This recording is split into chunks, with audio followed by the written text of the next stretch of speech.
हसणारे पण होते. तुमच्या जीवनामध्ये फक्त रडणारे नाही, प्रत्येक तुमच्या नेक्स्ट जो बसलेला आहे किंवा जो तुमचा शेजारी आहे, जे तुमचे नातेवाईक आहे, तुमच्या दुःखामध्ये रडतात, त्याचा अर्थ ते रडत नाही. काही जण हसतात, खुश होतात. बरं झालं, असंच व्हायला पाहिजे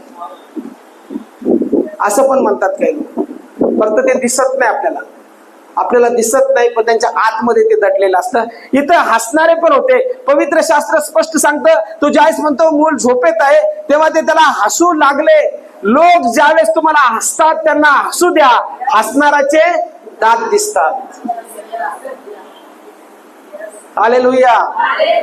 लोक तुमच्यावर आज हसत आहे त्यांना हसू द्या, हसणाराचे दात दिसतात. तुम्ही जर विश्वासामध्ये आहात तर एक दिवस असा येणार आहे, परमेश्वर त्या सगळ्या देखत तुम्हाला उंच करणार आहे. Hallelujah, hallelujah. टेन्शन घेऊ नका हसणाऱ्याचं. आपण काय करतो, का